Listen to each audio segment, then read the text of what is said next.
जय हिंद दोस्तों। Shah study official के यूट्यूब चैनल में आपका बहुत बहुत स्वागत है। हम संपूर्ण पॉलिटी का फटाफट अंदाज में रिवीजन करने के लिए यह सीरीज शुरू कर रहे हैं। इसके लिए हम खान सर के पॉलिटी बुक का उपयोग करेंगे। इसमें कुल 24 अध्याय हैं, जिसे हम 24 दिनों में समाप्त करने का प्रयास करेंगे। यह आपके तैयारी के लिए बूस्टर डोज होगा। तो चलिए शुरू करते हैं। ये टोटल 24 अध्याय हैं। चलिए शुरू करते हैं। आज भाग वन कंप्लीट करेंगे। भाग वन में है संघ और राज्य क्षेत्र, यूनियन एंड इट्स टेरिटरी। सबसे पहले संविधान की चर्चा कर लेते हैं।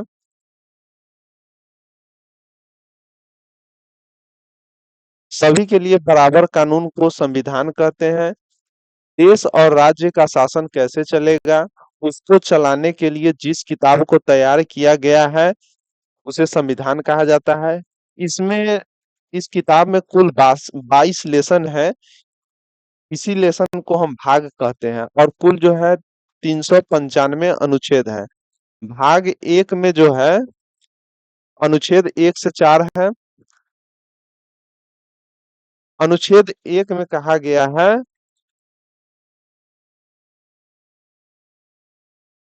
भारत राज्यों का संघ है, अर्थात इसके राज्य जो है कभी भी टूटकर अलग नहीं हो सकते हैं। इसमें तीन वर्ड की चर्चा है। एक हो गई कन्फेडरल, दूसरा हो गया फेडरेशन और तीसरा हो गया यूनियन। ठीक है। कन्फेडरल का अर्थ होता है परिसंघ। परिसंघ उसे कहते हैं जिसमें छोटे राज्य आपस में जुड़कर अपनी थोड़ी थोड़ी शक्तियां केंद्र सरकार को देकर एक देश का निर्माण करती है। परिसंघ बहुत ही कमजोर होता है। इससे कोई भी देश आसानी से अलग हो जाते हैं। फेडरेशन का अर्थ संघ होता है। राज्य मिलकर एक देश का निर्माण करते हैं और हर राज्य अपनी कुछ शक्तियां देश को दे देते हैं और देश को कहते हैं कि आप इन शक्तियों का प्रयोग करें। इससे भी कोई भी राज्य अलग हो सकता है। यूनियन, इसके राज्य कभी भी अलग नहीं हो सकते। अमेरिका एक फेडरेशन है और भारत एक यूनियन है। अनुच्छेद 2 में है संसद किसी विदेशी राज्य को भारत में मिला सकती है। यानी संसद जो है ना राष्ट्रपति के पूर्व अनुमति से किसी विदेशी राज्य को भारत में मिला सकती है। जैसे सिक्किम को मिलाया गया था। सिक्किम को जो है 35वां संविधान संशोधन 1974 में सिक्किम को भारत का सह राज्य बनाया गया था। इसके लिए संविधान में एक स्पेशल अनुच्छेद 2 का क जोड़ा गया। लेकिन फिर सिक्किम को 36वां संविधान संशोधन 16 मई 1975 को भारत का 22वां राज्य बना दिया गया। अनुच्छेद 3 में है संसद द्वारा वर्तमान राज्य में तोड़फोड़। संसद जो है ना राष्ट्रपति के पूर्व अनुमति से भारत के किसी भी राज्य को ना, नाम, सीमा, क्षेत्र में परिवर्तन कर सकती है।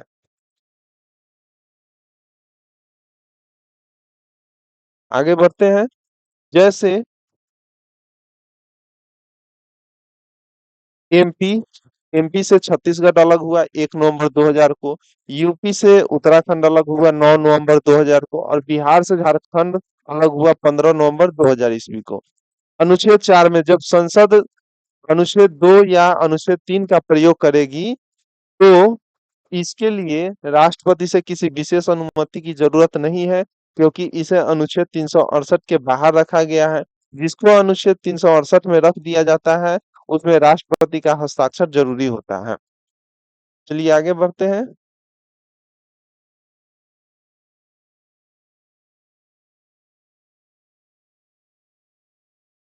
सभी देशी रियासतों को मिलाकर एक भारत का निर्माण किया गया था। इस भारत को 4 राज्यों ABCD में बांटा गया था। ए में था ब्रिटिश प्रोविंस वाले राज्य, वह राज्य जहां अंग्रेजों का शासन था, इसकी कुल संख्या 9 थी। बी जो राज्य बनाया गया इसमें प्रिंसली स्टेट को रखा गया, वह राज्य जहां देशी रियासतों का शासन था, इसकी संख्या 9 थी। सी राज्य में कमिश्नरी को शामिल किया गया, वह बड़े शहर जहां अंग्रेज केवल उस शहर पर कब्जा किए थे, इसकी संख्या 10 थी। और डी राज्य में यूनियन टेरिटरी को रखा गया, इसकी संख्या 1 थी, केंद्र शासित प्रदेश को। अब राज्यों के गठन के लिए कुछ कमिटियां गठन हुई। सबसे पहला कमिटी भाषाई आधार पर राज्यों के गठन के लिए एस्केधर कमेटी का गठन किया गया था।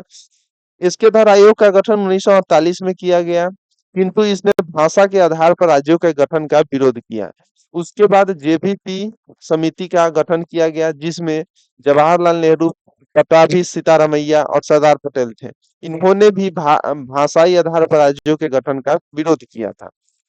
1952 में तेलुगु भाषा के लिए अलग राज्य की मांग करते हुए पेट्टू श्रीरामुलु भूख हड़ताल पर बैठ गया और 56 दिन के भूख हड़ताल के बाद इनकी मृत्यु हो गई। फलस्वरूप जनता का विरोध बढ़ गया। 1 अक्टूबर 1953 को मजबूर होकर तेलुगु भाषा के लिए अलग राज्य आंध्र प्रदेश को का गठन किया गया। अंततः भाषा के आधार पर गठित होने वाला पहला राज्य आंध्र प्रदेश बना। उसके बाद फजल अली आयोग का गठन किया गया। भाषाई आधार पर राज्यों के गठन के लिए 1953 में फजल अली आयोग का गठन किया गया। इसने अपनी रिपोर्ट 1956 में दिया और भाषाई आधार पर राज्यों को कानूनी मान्यता दे दिया। इस आयोग के फलस्वरूप 7वां संविधान संशोधन 1956 में पारित हुआ। इसके बाद एबीसीडी को रद्द करके भाषाई आधार पर 14 राज्य और 6 केंद्र शासित प्रदेश बनाए गए। एक वर्ड है PEPSU, Patiala and east Punjab state union. Punjab राज्य का पुनर्गठन शाह आयोग के सिफारिश पर हुआ। पेप्सू 4 भाग में टूट गया है। हिमालयी क्षेत्र को हिमाचल प्रदेश नाम दिया गया, हिंदी इस क्षेत्र को हरियाणा नाम दिया गया और पंजाबी बोलने वाले क्षेत्र में को पंजाब राज्य बनाया गया और चंडीगढ़ को यूनियन टेरिटरी घोषित किया गया। स्मरणीय तथ्य में आते हैं, भाषाई आधार पर सर्वप्रथम 1 अक्टूबर 1953 को आंध्र प्रदेश का गठन हुआ। राज्य पुनर्गठन अधिनियम 1956 के द्वारा भारत को 14 राज्यों और 6 केंद्र शासित प्रदेशों में बांटा गया। भारत के 26वें राज्य के रूप में 1 नवंबर 2000 को छत्तीसगढ़ का गठन हुआ। किसी नए राज्य के गठन पर संविधान की अनुसूची 1 में परिवर्तन होता है। जूनागढ़, हैदराबाद और जम्मू कश्मीर रियासतें भारत सरकार की कार्रवाइयों के फलस्वरूप भारत में शामिल हुई। जूनागढ़ को जनमत संग्रह के बाद भारत को सशस्त्र कार्रवाई ऑपरेशन पोलो के द्वारा भारत में मिलाया गया था। जम्मू कश्मीर के महाराजा हरि सिंह डोगरा शासक था। उन्होंने पाकिस्तानी कबाइलियों छापामारों के आक्रमण से भयभीत होकर भारत में अपना विलय किया था। फ्रांसीसी उपनिवेश चंद्रनगर का विलय बंगाल में किया गया था। दिल्ली और जम्मू कश्मीर ऐसे केंद्र शासित प्रदेश हैं जिनका अपना उच्च न्यायालय है। दिल्ली, पुदुचेरी, जम्मू कश्मीर की विधानसभाएं राज्य सूची और संवर्धित सूची के अधिकांश विषयों पर कानून बना सकती हैं, परंतु उनकी यह शक्ति पूरी तरह से संसदीय नियंत्रण में है। नेफा का अर्थ होता है नॉर्थ ईस्ट फ्रंटियर एजेंसी। संघ राज्य क्षेत्र का प्रशासक राज्यपाल की तरह राज्य का प्रमुख नहीं होता, अपितु राष्ट्रपति का एजेंट या अभिकर्ता होता है। संसद विधि द्वारा संघ राज्य क्षेत्र यानी केंद्र शासित प्रदेश के लिए विधानमंडल या विधान परिषद दोनों का निर्माण कर सकती है। दिल्ली, पुदुचेरी और जम्मू कश्मीर में उपराज्यपाल की सलाह व सहायता हेतु मुख्यमंत्री के नेतृत्व वाली मंत्रिपरिषद होती है।